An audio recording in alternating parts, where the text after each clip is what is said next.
আসসালামু আলাইকুম। বিটিভি চট্টগ্রামের সংবাদে সবাইকে স্বাগত জানাচ্ছি। কোহিনুর শাকি। প্রথমে সংবাদ শিরোনাম।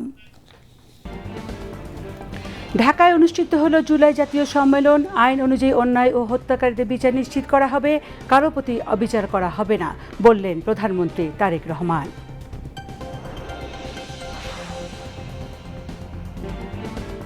বিনিয়োগকারী ও ব্যবসায়ীদের সরকারি সেবা গ্রহণে হয়রানির শিকার রোধে ব্যবস্থা নেওয়ার ঘোষণা অর্থমন্ত্রীর।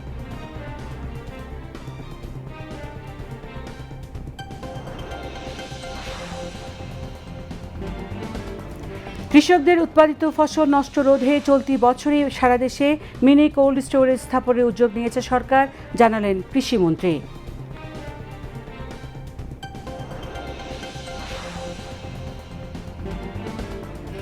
সংবাদ মাধ্যমকে গুজব প্রতিরোধে সঠিক ও বস্তুনিষ্ঠ তথ্য প্রচারে দায়িত্বশীল হওয়ার আহ্বান তথ্য ও সম্প্রচার মন্ত্রীর।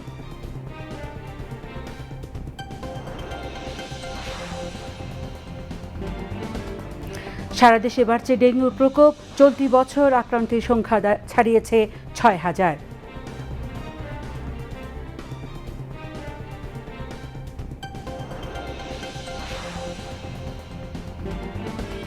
ইরানের সর্বোচ্চ নেতা আয়াতুল্লাহ আলী খামেনির দাফনের আনুষ্ঠানিকতা শুরু। ৬ দিনের অনুষ্ঠানে যোগ দিয়েছেন বাংলাদেশ সহ শতাধিক দেশের প্রতিনিধি।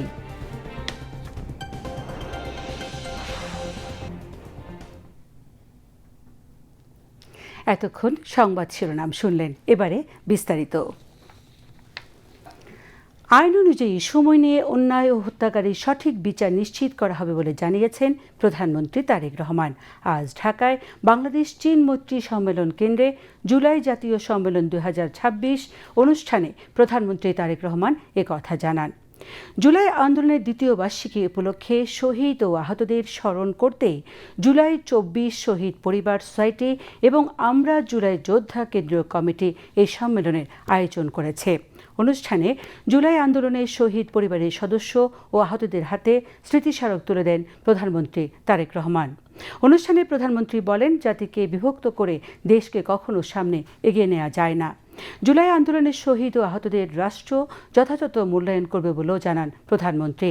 জাতীয় সংসদের চিফ হুইপ নুরুল ইসলাম মনির সভাপতিত্বে অনুষ্ঠানে স্বরাষ্ট্রমন্ত্রী সালাউদ্দিন আহমেদ, আইনমন্ত্রী মোহাম্মদ আসাদুজ্জামান, মুক্তিযুদ্ধ বিষয়ক মন্ত্রী আহমেদ আজম খান, গৃহায়ণ গণপূর্ত মন্ত্রী জাকারিয়া তাহের, মুক্তিযুদ্ধ বিষয়ক প্রতিমন্ত্রী ইশরাক হোসেন, প্রধানমন্ত্রীর অতিরিক্ত প্রেস সচিব আতিকুর রহমান রুমন, ছাত্রদলের কেন্দ্রীয় সভাপতি রাকিবুল ইসলাম রাকিব, জুলাই ২৪ শহীদ পরিবার সোসাইটি এবং আমরা জুলাই যোদ্ধা সংগঠনের সভাপতি ও সাধারণ সম্পাদকগণ বক্তব্য রাখেন।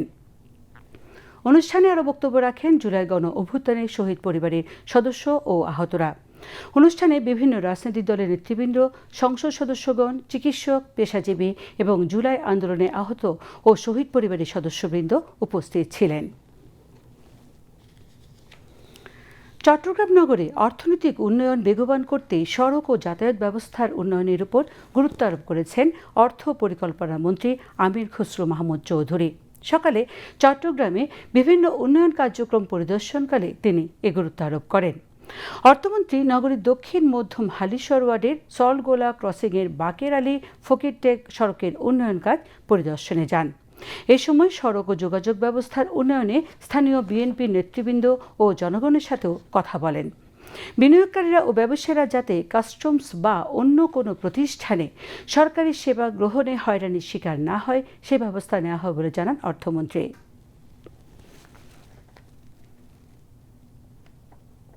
আমরা কাস্টমকে রিফর্ম করছি যাতে করে কাজ তো ত্বরান্বিত হয়, ব্যবসায়ীদের হ্যারাসমেন্ট না হয়, যাতে রেভিনিউ কালেকশন হবে, ব্যবসায়ীদের যাতে হয়রানি না হয়। কারণ অর্থনীতিতে ব্যবসায়ীদের হয়রানি করে, বিনিয়োগকারীদের হয়রানি করে অর্থনীতি আগাতে পারে। সরকারি প্রতিষ্ঠানগুলো কিছু কিছু দেওয়া হয়েছে, ইতিমধ্যে পেয়েছে, সিটি কর্পোরেশনও পেয়েছে, বাকিগুলো আস্তে আস্তে পেমেন্ট হবে। এখন পেমেন্ট তো করতে হবে। এরপর অর্থ পরিকল্পনা মন্ত্রী আমির খসরু মাহমুদ চৌধুরী চট্টগ্রাম মেডিকেল কলেজ হাসপাতালে ডেঙ্গু ওয়ার্ড উদ্বোধন করেন এবং ওয়ার্ডটি পরিদর্শন করেন। এ সময় city mayor doctor Shahadat Hossain, সংসদ সদস্য আবু সুফিয়ান, চট্টগ্রাম মেডিকেল কলেজ হাসপাতালের পরিচালক ব্রিগেডিয়ার জেনারেল মোহাম্মদ তসলিম উদ্দিন সহ চিকিৎসকগণ উপস্থিত ছিলেন। দুপুরে অর্থমন্ত্রী নগরীর বাইজিদ রিং রোডে অবস্থিত এশিয়ান ওমেন ইউনিভার্সিটি পরিদর্শনে যান। সেখানে তিনি একটি গাছের চারাও রোপণ করেন। এরপর অর্থ পরিকল্পনা মন্ত্রী নগরীর চট্টশ্বরী সড়কের এশিয়ান ওমেন ইউনিভার্সিটিতে একটি সেমিনারও যোগ দেন। সেমিনারে সিটি মেয়র ডাক্তার সাদাত হোসেন, সিডিএ চেয়ারম্যান প্রকৌশলী বেলায়েত হোসেন, প্রকৌশলী সিলিপ মোহাম্মদ জানে আলম সহ বিশ্ববিদ্যালয়ের শিক্ষক ও কর্মকর্তাগণ উপস্থিত ছিলেন। চট্টগ্রামে সমাজ কল্যাণ মন্ত্রণালয়ের উদ্যোগে দুস্থ, অসহায়, অসুস্থ, প্রতিবন্ধী ও গৃহহীন মানুষের মাঝে আর্থিক সহায়তা চেক বিতরণ করা হয়েছে। বিকেলে নগরীর মেহেদীবাগে নিজ বাসভবনে আর্থিক সহায়তা চেক বিতরণ করেন অর্থমন্ত্রী আমির খসরু মাহমুদ চৌধুরী। অনুষ্ঠানে ৬০ জন উপকারভোগীর প্রত্যেকে ২৫,০০০ টাকার চেক বিতরণ করা হয়। এদিকে মানবিক সহায়তা কর্মসূচির অংশ হিসেবে চট্টগ্রাম ১১ সংসদীয় আসনে অসহায় ও দুস্থ ২৫০টি পরিবারকে ১০ কেজি করে চাল এবং নগদ টাকা বিতরণ করেন অর্থ পরিকল্পনা মন্ত্রী আমির খসরু মাহমুদ চৌধুরী। বিকেলে নগরীর দক্ষিণ হালিশহর ওয়ার্ডের একটি কমিউনিটি সেন্টারে মানবিক সহায়তা বিতরণকালে মন্ত্রী বলেন, দেশের যে কোনো দুর্যোগ বা সংকটময় পরিস্থিতিতে এ ধরনের মানবিক সহায়তা কার্যক্রম অব্যাহত থাকবে। অনুষ্ঠানে স্থানীয় বিএনপি নেতাকর্মী, জনপ্রতিনিধি ও গণ্যমান্য ব্যক্তিবর্গ উপস্থিত ছিলেন। মৎস্য প্রাণী সম্পদ এবং কৃষিমন্ত্রী মোহাম্মদ আমিনুর রশিদ বলেছেন, এদেশের অর্থনীতিকে শক্তিশালী করতে হলে কৃষির সঙ্গে জড়িতদের শক্তিশালী করতে হবে। উৎপাদনের সাথে চাহিদার সামঞ্জস্য করতে পারলে মধ্যস্বত্বভোগীরা সুযোগ পাবে না। আগে তার কোনো রেকর্ড ছিল না। সরকার এজন্য কৃষক কার্ড দিচ্ছে। পাশাপাশি কৃষকদের উৎপাদিত ফসল নষ্ট রোধে সারা দেশে মিনি কোল্ড স্টোরেজ স্থাপনের উদ্যোগ নিয়েছে সরকার। সকালে চট্টগ্রাম সার্কিট হাউজে সাংবাদিকদের সাথে মতবিনিময়কালে তিনি এসব কথা বলেন। খাদ্যে স্বয়ংসম্পূর্ণতার পরও বিভিন্ন সময়ে খাদ্য আমদানির প্রশ্নের জবাবে মন্ত্রী বলেন, বন্যার সময়ে বিশেষত হাওড় অঞ্চলে জমির ফসল তলিয়ে যাওয়ার ফসল নষ্ট হয়। এজন্য ৮-১০ দিন আগে ফসল কাটা যায় এমন ধানের জাত উদ্ভাবনের চেষ্টা চলছে। পাশাপাশি পানিতে তলিয়ে গেলেও ফসল যেন কাটা যায় এমন যন্ত্র খোঁজা হচ্ছে। এছাড়া আগে সরকারিভাবে ধান সংগ্রহ কার্যক্রম ঠিক ছিল না। এজন্য এখন এলাকায় মাইকিং করে সরকার ধান সংগ্রহ করবে। ইলিশের চাহিদা দেশে ও বিদেশে বাড়ছে উল্লেখ করে মন্ত্রী বলেন, দেশে ইলিশের উৎপাদন বাড়াতে মৎস্যজীবীদের সহায়তা সহ ১২ মাস বিকল্প কিছু করতে পারে, এই জন্য প্রকল্প নেওয়া হচ্ছে। জাটকা নিধন ও প্রজনন মৌসুমে মা ইলিশ রক্ষায় কোর্স কাছের কার্যক্রমকে বাড়াতেও জনবল আরও বাড়ানো হচ্ছে। তার প্রয়োজনীয় যা কিছু আছে সরকারের মাধ্যমে ডেলিভারি হয়, এগুলি ডেলিভারি করা হবে। এতে করে কৃষক ন্যায্য দামে তার ব্যবহৃত পণ্যগুলি পেয়ে যাবে।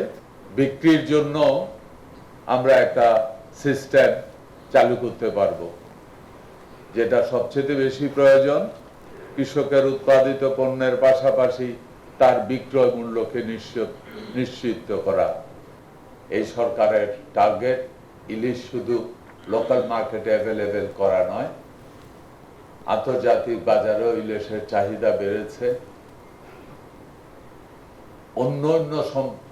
এ সময় মৎস্য প্রাণী সম্পদ মন্ত্রণালয়ের সচিব দেলোয়ার হোসেন, মৎস্য অধিদপ্তরের মহাপরিচালক খন্দকার মাহবুল হক, জেলা প্রশাসক মোহাম্মদ জাহিদুল ইসলাম মিয়া সহ উপস্থিত ছিলেন। এর আগে মন্ত্রী সার্কিট হাউজে মৎস্য অধিদপ্তর, প্রাণী সম্পদ ও কৃষি মন্ত্রণালয়ের আওতাধীন চট্টগ্রাম বিভাগের সকল দপ্তর ও সংস্থার কর্মকর্তাদের সাথে মতবিনিময় করেন। ডিজিটাল প্ল্যাটফর্মের বিভ্রান্তিমূলক সার নির্যাসহীন আলোচনা প্রতিরোধে জ্ঞান, নৈতিকতা ও দায়িত্বশীল উদ্যোগের প্রয়োজন উল্লেখ করে তথ্য সম্প্রচার মন্ত্রী জহিরুদ্দিন স্বপন বলেছেন, গুজব ও অপতথ্য দেশ ও জাতির জন্য অত্যন্ত ক্ষতিকর। এ বিষয়ে সংবাদ মাধ্যমকে আরও দায়িত্বশীল হতে হবে। তিনি আজ রাজধানীর একটি হোটেলে আলুম্মা ফাউন্ডেশন আয়োজিত আলুম্মা জার্নাল ও ওয়েবসাইটের উদ্বোধনী অনুষ্ঠান শেষে সাংবাদিকদের এসব কথা বলেন। তথ্য সম্প্রচার মন্ত্রী বলেন, বর্তমান বিশ্ব এক গভীর ও জটিল সংকটের মধ্য দিয়ে যাচ্ছে। এ পরিস্থিতিতে কোনোভাবেই একক কোনো আদর্শ, দর্শন বা চিন্তার আধিপত্য কখনো মানব সভ্যতার জন্য স্থায়ী সমাধান আনতে পারে না। এজন্য প্রয়োজন সমন্বিত উদ্যোগ। অনুষ্ঠানে সভাপতিত্ব করেন অন্তর্বর্তী সরকারের সাবেক ধর্ম বিষয়ক উপদেষ্টা ডক্টর AFM খালিদ হোসেন। এতে বিশেষ অতিথি ছিলেন বিশ্বখ্যাত তুর্কি লেখক ও শিক্ষাবিদ অধ্যাপক ইয়াসিন আক্তার, আলুম্মা ফাউন্ডেশনের চেয়ারম্যান ও জার্নালের প্রধান সম্পাদক মোহাম্মদ জাকির হোসেন অনুষ্ঠানে স্বাগত বক্তব্য রাখেন। ওয়েবসাইট জার্নালের ঘোষণাটা পাঠ করেছি এবং আমি স্পষ্টভাবেই দেখেছি তাদের উদ্দেশ্যের মধ্যে এই মুহূর্তে বিশ্বের সংকটের সকল ধরনের সমাধানের জন্য সব ধরনের চিন্তা এবং মতাদর্শের সংমিশ্রণ এবং বিনিময়কে তারা একটা অনিবার্য শর্ত মনে করেন। বৈচিত্র্যকে ধারণ করার নীতির সঙ্গে সামঞ্জস্যপূর্ণ যে যার জায়গা থেকে তার কথা বলবেন এবং আমরা সুষ্ঠুভাবে সেই কথাগুলিকে বিনিময় করব। এর মধ্য দিয়েই দেশের মানুষ, অঞ্চলের মানুষ এবং বিশ্বের মানুষ তাদের সঠিক পথ খুঁজে বের করবেন। দেশব্যাপী বাংলা কিউআর কোডের মাধ্যমে অর্থ লেনদেনের প্রযুক্তি নির্ভর আধুনিক অর্থনৈতিক ব্যবস্থা গড়ে উঠবে বলে জানিয়েছেন তথ্য ও সম্প্রচার মন্ত্রী জহিরুদ্দিন স্বপন। তিনি আজ দুপুরে রাজধানীর আজিজ সুপার মার্কেটে বাংলা কিউআর কোড দিয়ে অর্থ লেনদেন ব্যবস্থা পরিদর্শন করে এসব কথা বলেন। তথ্য ও সম্প্রচার মন্ত্রী বলেন, বিগত সরকার জনগণের সঙ্গে প্রযুক্তির সম্মেলন ঘটাতে ব্যর্থ হয়েছে। খালিদা হাসানের রিপোর্ট। দেশের ডিজিটাল লেনদেন ব্যবস্থাকে আরও সহজ, সাশ্রয়ী ও সর্বজনীন করতে ১ জুলাই থেকে সারা দেশে একযোগে বাংলা কিউআর কোড ব্যবহার বাধ্যতামূলক করে বাংলাদেশ ব্যাংক। ইতিমধ্যে গ্রাহক ও ব্যবসায়ীদের মধ্যে এই ব্যবস্থা বেশ সাড়া ফেলেছে। দুপুরে রাজধানীর আজিজ সুপার মার্কেটে ডিজিটাল লেনদেন সম্প্রসারণে বাংলা কিউআর কোড ব্যবহার করে কেনাকাটা ও আর্থিক লেনদেন ব্যবস্থা পরিদর্শন করেন তথ্য ও সম্প্রচার মন্ত্রী। প্রযুক্তি নির্ভর লেনদেনে পৃথিবীর অনেক দেশ ইতিমধ্যেই এগিয়ে আছে, কিন্তু আমরা সেই তুলনায় এতদিনেও এই লেনদেন ব্যবস্থার মধ্যে আমরা প্রবেশ করিনি। বিগত দিনের সরকারগুলি এই বিষয়ে যে কোনো কারণেই হোক বিলম্ব করেছে, প্রযুক্তির ব্যবহার থেকে রাষ্ট্র এবং জনগণকে তারা সংযুক্ত করতে ব্যর্থ হয়েছেন। আমি একজন ক্রেতা হিসাবে কিউআর কোডের মাধ্যমে আমি আজকে কয়েকটি বই কেনার সুযোগ হয়েছে আমার। লেনদেন যে এত সহজ হতে পারে এই প্রযুক্তি ব্যবহার করার আগ মুহূর্ত পর্যন্ত একজন প্রযুক্তিবিহীন মানুষ বুঝতে পারে না। সর্বক্ষেত্রেই প্রযুক্তির সর্বোচ্চ ব্যবহার আমাদের বাড়িয়ে দেওয়া উচিত। লেনদেনের ক্ষেত্রে বাংলা কিউআর কোড অত্যন্ত আস্থাভাজন একটি মাধ্যম। নতুন এই ব্যবস্থার ফলে ব্যবসায়ী ও ক্রেতা উভয়ই সুবিধা পাচ্ছেন। বেড়েছে লেনদেনও, নেই খুচরা ও জাল টাকার বিড়ম্বনা। আমাদের গ্রাহকদের সুবিধা হচ্ছে কিউআর কোড থেকে সব সুবিধা পাচ্ছে। আর হচ্ছে ক্যাশলেসের সুবিধাটা হচ্ছে ওখানে আবার বাংতি খুচরা টাকার জন্য অনেক ঝামেলা হয়, ছেড়ানোর পাড়ানো অনেক চেক করতে হয় বা সময়ের অপচয় হতো তখন। এখন ইজিলি দ্রুত সার্ভিসটা দেওয়া যায় আর কি। আমরা প্রতিনিয়ত প্রচুর ডিজিটাল মাধ্যমে পেমেন্ট নিয়ে থাকি, বিকাশ, নগদ, রকেট, বিভিন্ন ব্যাংকও এখন অ্যাপসের মাধ্যমে ওদের অ্যাপসের মাধ্যমে পেমেন্ট করে থাকে। তো সেগুলোর জন্য আলাদা আলাদা অনেকগুলো কিউআর কোড মেনটেন করতে হয়। তারপরে দেখা যায় যে এগুলো আলাদা আলাদা বিভিন্ন মাধ্যমে এসে আমাদের ব্যাংকে জমা হয়, সেগুলো আবার আমাদেরকে রিকনসিলেশন করতে হয়। তো সেক্ষেত্রে বাংলা কিউআর যেটা আমাদেরকে সুবিধা করে দিয়েছে যে সবগুলা ডিজিটাল মাধ্যম, বিকাশ, নগদ, রকেট, অন্যান্য যারা আছে, উপায়, আদার্স, সবগুলো কিউআর কোড এক জায়গায় এনে দিয়েছে। সো একটা কিউআর দিয়ে আমাদের সবগুলো পেমেন্ট এক জায়গায় হয়ে যাচ্ছে। ১ জুলাই আনুষ্ঠানিকভাবে শুরু হওয়ার পর প্রথম দিনেই বাংলা কিউআর কোড ব্যবহার করে ২২ কোটি টাকার লেনদেন হয়েছে। আর ইতোমধ্যেই বাংলা কিউআরে রূপান্তরিত মার্চেন্ট কিউআর কোডের সংখ্যাও ২০ লাখ ছাড়িয়েছে। Khaleda Hossain, BTV news, Dhaka. সারা দেশে আবারও বাড়তে শুরু করেছে এডিস মশাবাহিত রোগ ডেঙ্গু। স্বাস্থ্য অধিদপ্তরের তথ্য মতে চলতি বছর এ পর্যন্ত আক্রান্তের সংখ্যা ৬,০০০ ছাড়িয়ে গেছে, আর মৃত্যুর সংখ্যা হয়েছে ১৯ জনের। এদিকে এডিস মশার বংশ বিস্তার রোধে স্বাস্থ্য মন্ত্রণালয়ের সাথে সমন্বয় করে মশক নিধন কার্যক্রম জোরদার করেছে স্থানীয় সরকার মন্ত্রণালয়। শরীফুল ইসলামের প্রতিবেদন। বর্ষা মৌসুম শুরুর সাথে সাথেই সারা দেশে বাড়তে শুরু করেছে এডিস মশাবাহিত রোগ ডেঙ্গুর প্রকোপ। স্বাস্থ্য অধিদপ্তরের তথ্য মতে আক্রান্তের পাশাপাশি বাড়ছে মৃত্যুর সংখ্যা। হাম সংক্রমণের মধ্যে ডেঙ্গুর প্রাদুর্ভাব বৃদ্ধি জনমনে উদ্বেগ বাড়াচ্ছে। এমন বাস্তবতায় স্বাস্থ্য মন্ত্রণালয় স্থানীয় সরকার মন্ত্রণালয়ের সঙ্গে সমন্বয় করে বিভিন্ন উদ্যোগ গ্রহণ করেছে। ইতোমধ্যে সিটি কর্পোরেশন ও পৌর এলাকায় crash program, clean day program চলমান রয়েছে। বিভিন্ন ইউনিয়ন উপজেলা পর্যায়েও মশক নিধন কার্যক্রম জোরদার করা হয়েছে। স্বাস্থ্যমন্ত্রী জানান, ডেঙ্গু জ্বরে আক্রান্তদের চিকিৎসায় সর্বোচ্চ সেবা দিতে সকল মেডিকেল কলেজ হাসপাতাল ও বিশেষায়িত হাসপাতালগুলোতে ডেঙ্গু কর্নার স্থাপন করার পাশাপাশি আইসিইউ ও এনআইসিইউর ব্যবস্থা রাখা হয়েছে। তিনি বলেন, ডেঙ্গু ট্রিটমেন্ট প্রোটোকল তৈরি করে তা সকল চিকিৎসকের মোবাইলে পাঠানো হয়েছে। আমরা বিশেষজ্ঞ ডাক্তারদের মতামত দিয়েছি যে লিকেজ অফ প্লাজমা এখন আপনার প্লাটিলেটের প্রবলেমে কিন্তু মারা যাচ্ছে না, লিকেজ অফ প্রবলেম যখন হয়ে যায় তখন কিন্তু রোগী মারা যায়। সেই কারণে আমরা গত সিভিল সার্জন সবার সাথে আমরা মিটিং করেছি, এটা আমরা ডাক্তারদেরকে ট্রেন আপ করতেছি, ট্রিটমেন্ট প্রোটোকল দেওয়া হচ্ছে, মানে মোবাইলে ওয়েবসাইটে দিয়ে দেওয়া হয়েছে। সেইখানে আমরা প্রত্যেকটা রোগীর প্রতি ডাক্তারদেরকে নিবিষ্ট দৃষ্টি দেওয়ার জন্য বলছি, যাতে কোনো ক্রমে প্লাজমা লিকেজ পর্যায়ে পেশেন্ট না যায়। মশার লার্ভা ধ্বংসে নতুন প্রযুক্তির কথা উল্লেখ করে স্বাস্থ্যমন্ত্রী জানান, একটি বিশেষ ধরনের ট্যাবলেট সংগ্রহের কাজ চলছে, যা টায়ার, ডাবের খোসা, ফুলের টব ও ডোবানালায় জমে থাকা মশার লার্ভা ধ্বংসে কার্যকর। আমরা গত 2 মাস যাবৎ কিন্তু পরিচ্ছন্নতা অভিযান চালিয়েছি up to the district level, উপজেলা লেভেল পর্যন্ত, এবং প্রত্যেক শনিবারে এটা চলছে। ফ্লাইং মশাগুলি মারা আমাদের সহজ, বাট লার্ভা যেগুলি পানিতে হয় এগুলিতে স্প্রে করলে থাকে না, স্প্রেতে ডাইলুট হয়ে যায়। সেইখানে একটা ট্যাবলেট বের হয়েছে, স্প্রে করতে হয়, সেটা বড় ডিচে কিন্তু করা যাবে না। ছোটো ছোটো জায়গায় যেখানে লার্ভা জন্ম হচ্ছে, হাঁড়ি পাতিলের মধ্যে, নারিকেলের সুবড়ার মধ্যে, টায়ারের মধ্যে, এগুলিতে একটা মানে মেডিকেলি অ্যাগ্রিড ডিস্টেন্সে এগুলি দিলে লার্ভাগুলি মরে যায় ট্যাবলেট দিলে। আমরা মিটিং করে এই ট্যাবলেটগুলি আগামী 7 দিনের ভিতরে আমরা জোগাড় করতেছি মারার জন্য। সকলের সম্মিলিত প্রচেষ্টা ও ব্যক্তিগত সচেতনতা বৃদ্ধির মাধ্যমে এবছর ডেঙ্গু সংক্রমণ মোকাবেলা করা সম্ভব হবে বলে আশাবাদ ব্যক্ত করেন স্বাস্থ্যমন্ত্রী। Shariful Islam, BTV news, Dhaka. এবারে রয়েছে আন্তর্জাতিক সংবাদ।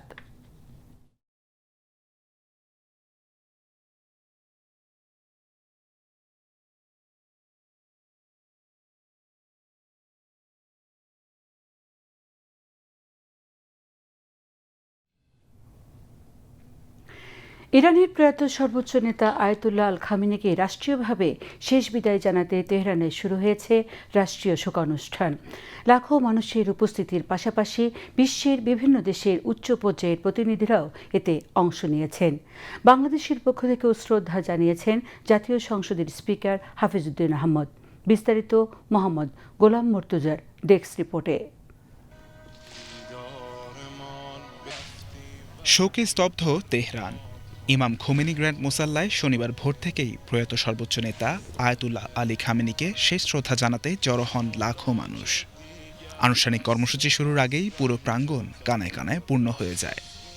কঠোর নিরাপত্তা আর যান চলাচলে বিধিনিষেধের মধ্যেও অনেক মানুষ কয়েক কিলোমিটার পথ হেঁটে অনুষ্ঠান স্থলে পৌঁছান।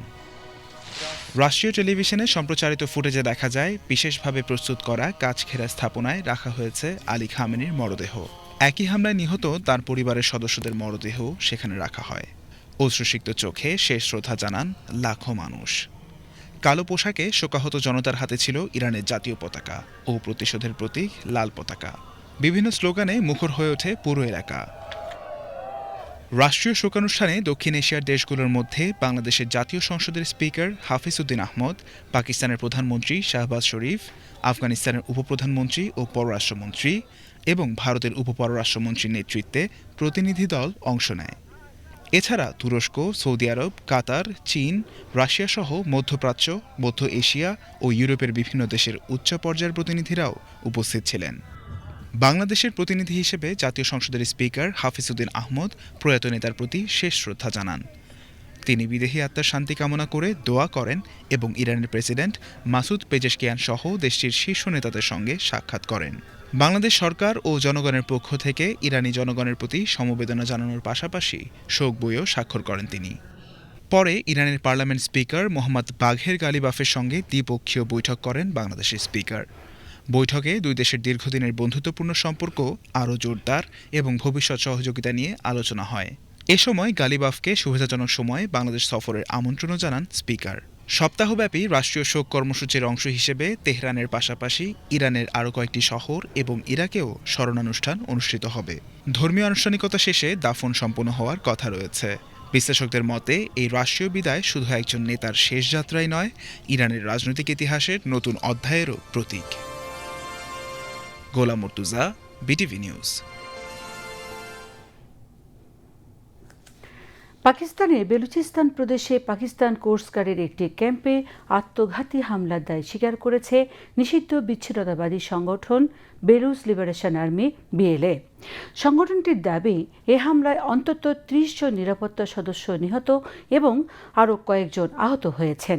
তবে পাকিস্তান সরকার এখনও এ দাবির সত্যতা নিশ্চিত করেনি।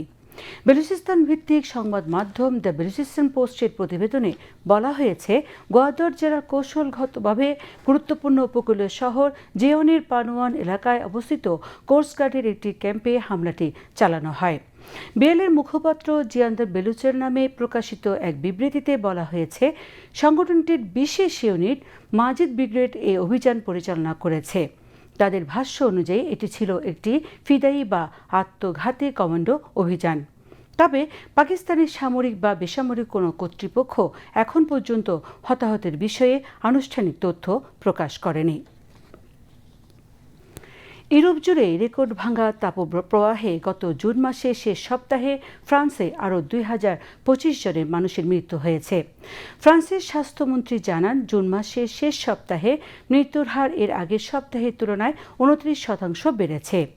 বিশেষ করে ৪৫ বছরের বেশি বয়সীদের মধ্যে মৃত্যুর হার বেশি। আবহাওয়াবিদরা সতর্ক করে বলেছেন, আগামী কয়েকদিনে ইউরোপে আরও চরম তাপমাত্রা দেখা দিতে পারে। যুক্তরাজ্য সহ ইউরোপের অন্যান্য দেশেও এই তাপপ্রবাহ প্রাণঘাতী রূপ নিয়েছে। বেলজিয়ামে এ সময়ে স্বাভাবিকের চেয়ে ৩৯% বেশি অর্থাৎ ১,২২২ জন মানুষের মৃত্যু হয়েছে, যাদের অর্ধেকেই ৮৫ বছর বা তার বয়স বেশি। ডাচ কর্তৃপক্ষের তথ্য অনুযায়ী নেদারল্যান্ড সহ গত সপ্তাহে তীব্র গরমের কারণে প্রায় ৪৮০ জন অতিরিক্ত মানুষ মারা গেছে। বিশ্বজুড়ে জলবায়ু পরিবর্তনের কারণে তাপমাত্রা বাড়ছে, তবে ইউরোপে বিশেষত এর প্রভাব বেশি স্পষ্ট। কোপার্নিকাস জলবায়ু সেবার তথ্য অনুযায়ী ইউরোপই বর্তমানে বিশ্বের সবচেয়ে দ্রুত উষ্ণ হয়ে ওঠা মহাদেশ। এখানে বৈশ্বিক গড়ের তুলনায় দ্বিগুণ গতিতে তাপমাত্রা বাড়ছে। ভেনেজুয়েলায় আঘাত হানা ভয়াবহ ভূমিকম্পে মৃতের সংখ্যা বেড়ে ২,৬৪৫ জনে দাঁড়িয়েছে। আহত হয়েছেন ১২,৬৬৬ জন। শুক্রবার দেশটির যোগাযোগ ও তথ্য মন্ত্রণালয় এ তথ্য জানিয়েছে।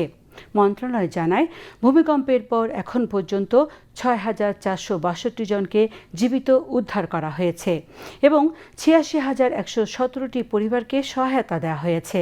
এতে ৮৮৫টি ভবন ক্ষতিগ্রস্ত হয়েছে, যার মধ্যে ১৮৯টি সম্পূর্ণ ধসে পড়েছে। বিবৃতিতে আরও বলা হয়েছে, উদ্ধার কাজে ৩,৩০০-র বেশি আন্তর্জাতিক উদ্ধারকর্মী অংশ নিয়েছেন। পাশাপাশি ভেনেজুয়েলার সরকার প্রায় ৩০,০০০ জন কর্মী মোতায়েন করেছে ত্রাণ ও উদ্ধার কার্যক্রমে। আবারও দেশের খবর।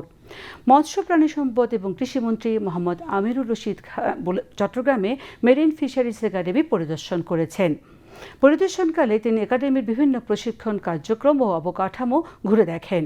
মন্ত্রী সামুদ্রিক মৎস্য খাতে দক্ষ জনবল গড়ে তোলার উপর গুরুত্ব আরোপ করে বলেন, মেরিন ফিশারিজ একাডেমিকে আন্তর্জাতিক মানের শিক্ষাঙ্গনে পরিণত করতে বিভিন্ন পদক্ষেপ চলমান আছে। ভবিষ্যতে আরও প্রকল্প হাতে নেওয়া হবে। এ সময় মেরিন ফিশারিজ একাডেমির অধ্যক্ষ ক্যাপ্টেন ফাইজউদ্দিন আহমেদ সহ ঊর্ধ্বতন কর্মকর্তাগণ উপস্থিত ছিলেন। ভূমি ও পার্বত্য চট্টগ্রাম বিষয়ক প্রতিমন্ত্রী ব্যারিস্টার মীর মোহাম্মদ হেলালুদ্দিন বলেছেন, বিএনপি সরকার জনগণের সেবক। দলীয় নেতাকর্মীদের প্রধানমন্ত্রী তারেক রহমানের পদাঙ্ক অনুসরণ করে এলাকার জনগণের সেবায় নিয়োজিত থাকতে হবে। চট্টগ্রামের শেরেশা কলোনির ডাক্তার মাজারুল হক উচ্চ বিদ্যালয়ে দুস্থ অসহায় মানুষের মাঝে মানবিক সহায়তা চাল বিতরণ কার্যক্রমে উদ্বোধনকালে তিনি একথা বলেন। প্রতিমন্ত্রী বলেন, সরকারের লক্ষ্য প্রান্তিক মানুষের জীবনমান উন্নত করা। প্রান্তিক মানুষের জীবনমান পরিবর্তনেই করা হচ্ছে টেকসই উন্নয়ন। পরে প্রতিমন্ত্রী বটতলী বাজারে চট্টগ্রাম নগরের জালালাবাদ ওয়ার্ডের দুস্থ ও অসহায় মানুষের মধ্যে চাল বিতরণ করেন। এরপর ফতেহাবাদ কলেজ মাঠে দক্ষিণ পাহাড়তলী ওয়ার্ডের ২,০০০ দুস্থ পরিবারের মাঝে চাল, আর্থিক অনুদান ও ঢেউটিন বিতরণ করেন ভূমি ও পার্বত্য চট্টগ্রাম বিষয়ক প্রতিমন্ত্রী ব্যারিস্টার মীর মোহাম্মদ হেলালুদ্দিন। অনুষ্ঠানে অন্যান্যের মধ্যে সরকারি কর্মকর্তা ও স্থানীয় বিএনপি নেতৃবৃন্দ বক্তব্য রাখেন।